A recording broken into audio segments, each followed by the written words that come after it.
आरोपी आफ्ताब के मोबाइल से बड़ा खुलासा हुआ है। मोबाइल फोन से बड़ा खुलासा हुआ है। सूत्र बता रहे हैं मर्डर के बाद कई दिनों तक इंटरनेट पर सर्च किया गया। यूट्यूब पर लाश के टुकड़े के बारे में जानकारी हासिल की गई आफ्ताब के जरिए।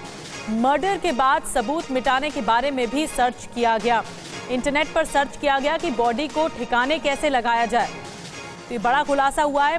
आफ्ताब के जो आरोपी आफ्ताब है उसे आज क्राइम सीन रिक्रिएट करने के लिए दिल्ली पुलिस मेहरौली के जंगल में भी ले गई थी और उसके बाद जो मोबाइल आफ्ताब का मिला है उससे कई अहम राज का खुलासा हुआ है। इंटरनेट के बारे में पता लगा है कि सर्च किया गया था इंटरनेट पर बॉडी को ठिकाने कैसे लगाना है। इसके अलावा मर्डर के बाद सबूत कैसे मिटाने हैं, जो खून के धब्बे लगे हुए थे फर्श पर उसे कैसे मिटाना है, ये तक सर्च किया गया था। यूट्यूब पर लाश के टुकड़े के बारे में जानकारी हासिल की गई थी।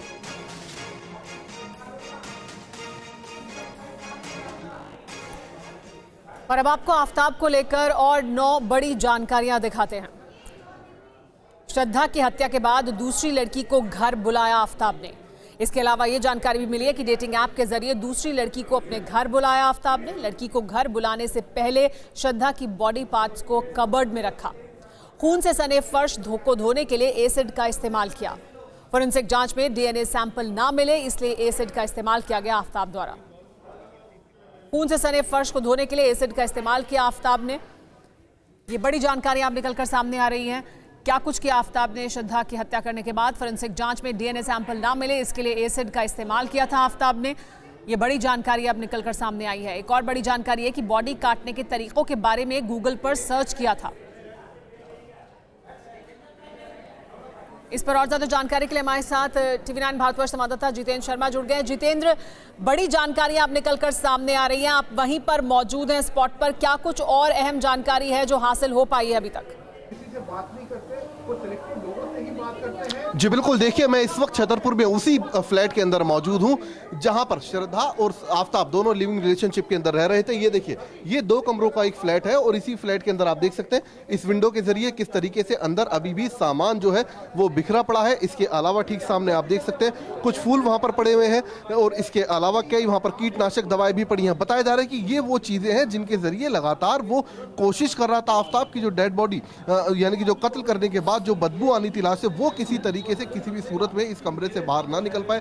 इसके लिए लगातार ना सिर्फ फूलों का इस्तेमाल कर रहा था, परफ्यूम का इस्तेमाल कर रहा था, बल्कि लाश के ऊपर या फिर कहीं उस कमरे के अंदर लगातार वो कीटनाशक दवाएं भी छिड़क रहा था। इसके अलावा फर्श को धोने के लिए उसने बाकायदा कुछ केमिकल का इस्तेमाल किया।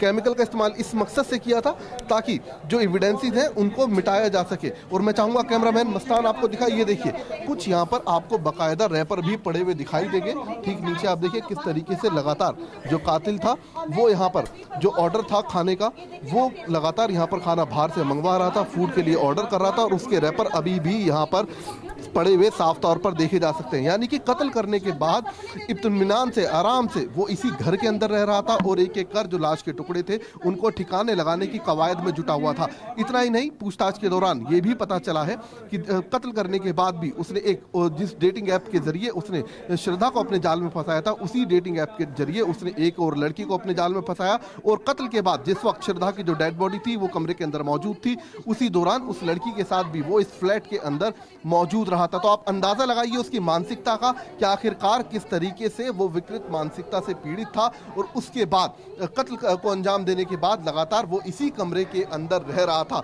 कुछ सैनिटाइजर यहाँ पर पड़े हुए हैं बॉटल, और इसके अलावा कुछ यहाँ पर आप फूल भी पड़े हुए देख सकते हैं और इसके अलावा कीटनाशक दवाएं भी साफ तौर पर कमरे के अंदर देखी जा सकती है। कपड़े अंदर सूख रहे हैं और जो पूरा कमरा है वो पूरे तरीके से अस्त व्यस्त हालात के अंदर साफ तौर पर देखा जा सकता है।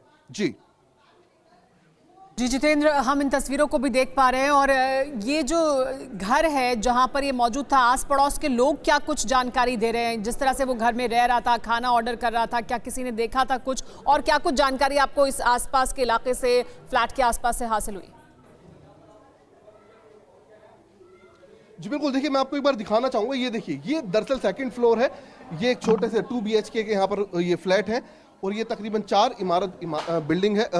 और साथ ये देखिए नीचे का मैं आपको नज़ारा दिखाना चाहूँगा। ये देखिए कि बेहद सकरी गलियां हैं, बेहद सकरे यहाँ पर जो रास्ते हैं, और ऐसे में शक यही जाता है कि आखिरकार किस तरीके से वो लगातार यहाँ पर बॉडी को डंप कर रहा था, बॉडी पार्ट्स को डंप कर रहा था, और इसके अलावा लगातार बिना किसी को बताए, यानी कि बिन सभी से छुपाए, वो इस वारदात को अंजाम देने के बाद आराम से बेहद इत्मीनान से यहाँ पर रह रहा था। ये देखिए बेहद सकरे यहाँ पर जो रास्ते हैं, और इसके अलावा 2 BHK का फ्लैट है, 4 मंजिला इमारत है, जिसमें सेकंड फ्लोर पर आफ्ताब अपनी श्रद्धा के साथ यहाँ पर रह रहा था, और वारदात को अंजाम देने के बाद बेहद ही इत्मीनान से वो यहाँ पर लगातार जो जैसा कि आप बता रहे हैं कि वारदात को अंजाम देने के बाद भी वो बहुत इत्मीनान से यहाँ रह रहा था। विवेक भी हमारे साथ इस वक्त जुड़े हुए चलेंगे उनके पास। विवेक, आज पुलिस ने रिक्रिएट किया पूरा सीन, क्या क्या फाइंडिंग्स रही आज की पुलिस के द्वारा?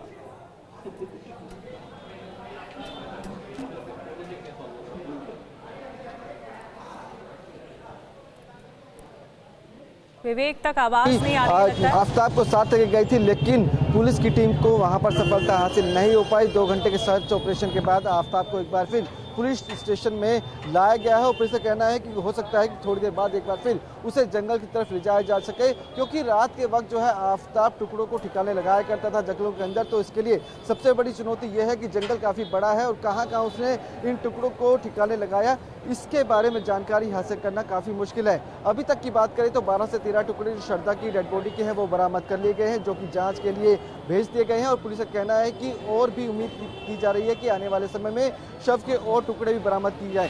साथ ही बात की जाए तो वारदात में इस्तेमाल जो आरी थी वो अभी तक पुलिस को बरामद नहीं हुई है। लगातार आफ्ताब जो है वो बातें पलट रहा है और ठीक से जवाब नहीं दे पा रहा है। तो साफ है कि पुलिस के सामने सबसे बड़ी चुनौती जो वारदात में इस्तेमाल वेपन है उसे बरामद करना है, उसके अलावा शव के अन्य टुकड़े जो हैं वो बरामद करने हैं। साथ ही पुलिस आफ्ताब की कॉल डिटेल्स भी खंगाल रही है कि इस वारदात के बाद वो इतने महीनों तक किस किस के संपर्क में रहा, और गूगल हिस्ट्री जो है उसकी वो भी खंगाली जा रही है कि जिस तरह से उसने इस पूरी वारदात को अंजाम देने के बाद शव के टुकड़े कैसे किए जाएं, इसको लेकर पूरा गूगल सर्च किया था, उसकी भी जांच की जा रही है। तो साफ है कि पुलिस के सामने सवाल कई हैं, जिसके चलते लगातार पुलिस जो है रिमांड के दौरान आफ्ताब से पूछताछ कर रही है। और आज उसे थाने में जिस तरह से रखा गया था, कल रात को जो है आफ्ताब थाने में आराम से सोता हुआ नजर आया, वो बिल्कुल भी उसके चेहरे पर कोई शिकन नजर नहीं आई। उसने सीधा पुलिस को कहा कि आई किल हर, मतलब यानी कि साफ है कि उसने साफ बस 3 शब्दों में ये बातें कह दी थी, उसके अलावा उसने कोई भी दूसरी बात पुलिस को नहीं कही। लगातार पुलिस उससे पूछताछ करने में जुटी हुई है। आप देख सकते हैं कि थाने ठीक है विवेक, हमारे साथ आप जुड़े रहिएगा। जितेंद्र, एक लड़की का बार बार जिक्र आ रहा है, आफ्ताब की एक नई दोस्त जिसके साथ मिल करके आफ्ताब ने इस पूरे मर्डर की प्लानिंग की, क्या उस लड़की तक पुलिस अभी तक पहुंच पाई है? उसके बारे में क्या जानकारी? जी बिल्कुल, देखिए आफ्ताब बेहद शातिर है, लगातार अपने बयान बदल रहा है। पुलिस जो थ्योरी उसने पुलिस को ये बताई है, उस थ्योरी के मुताबिक पुलिस को अभी तक उस शख्स के बारे में कोई भी सुराग हाथ नहीं लगा। इसके अलावा आफ्ताब ने यह भी बताया किसी बद्री नाम के शख्स के जरिए वो यहाँ छतरपुर के इस फ्लैट तक पहुंचा, और ये 2 कमरों का फ्लैट उसने किराए पर लिया था। हालांकि उसने ये भी बताया कि इस फ्लैट के अंदर कत्ल करने के बाद भी वो लगातार एक लड़की के साथ यहाँ पर कई बार मौजूद रहा। इसके अलावा एक एक कर जो बॉडी पार्ट्स थे उनको यहाँ से जो डिस्पोज ऑफ करने का काम भी कर रहा था। मैं एक बार फिर आपको कमरा दिखाना चाहूंगा। ये देखिए कमरे के अंदर साफ तौर पर आप कुछ यहाँ पर फूल देख सकते हैं, यहाँ पर आप देख सकते हैं किस तरीके से सैनिटाइजर का इस्तेमाल किया जा रहा था। ठीक सामने मैं चाहूंगा कैमरामैन आपको दिखाए, कुछ कीटनाशक दवाएं, कुछ स्प्रे है, उसकी बोतल वहां पर आप पड़े हुए देख सकते हैं कमरे के अंदर। उसी कमरे के अंदर वो फ्रिज भी रखा हुआ था जिसके अंदर श्रद्धा के जो बॉडी पार्ट्स थे उनको आफ्ताब ने छिपा कर रखा था। दिल्ली में जो मर्डर हुआ उसके बारे में अहम जानकारी हमें मुंबई से भी मिल रही है। हमारे साथ अखिलेश जुड़ गए हैं, अखिलेश का रुख करते हैं, उनसे जानकारी लेते हैं। अखिलेश, वहां क्या जानकारी वहां से हासिल हुई है आफ्ताब के बारे में, उसके परिवार के बारे में, वो कहां रहता था, क्या कुछ करता था, क्या कुछ और आफ्ताब के बारे में वहां मुंबई से जानकारी हासिल हो रही है? जी बिल्कुल, मैं बताना चाहूँगा कि मुंबई से सटे वसई इलाके में जो यूनिक पार्क सोसाइटी है, यूनिक पार्क सोसाइटी के 3री मंजिल पर आफ्ताब का परिवार रहता था, और यहाँ पर वो 20 वर्ष से रहते थे। 20 वर्ष से रहने के बावजूद 15 दिन पहले यहाँ से पूरा परिवार शिफ्ट हो गया। उन्होंने सोसाइटी वाले काफ़ी आश्चर्यचकित रह गए कि अचानक इस परिवार को क्या हुआ कि यहाँ से ये जा रहे हैं। उन्होंने पूछा भी, लेकिन परिवार का कहना था कि उनका वर्किंग प्लेस काफ़ी दूर पड़ रहा है, इसलिए वो मीरा रोड में शिफ्ट हो रहे हैं। हालांकि अभी तक इस बात की पुष्टि नहीं हो पाई कि परिवार मीरा रोड में ही शिफ्ट हुआ है या फिर और किसी इलाके में।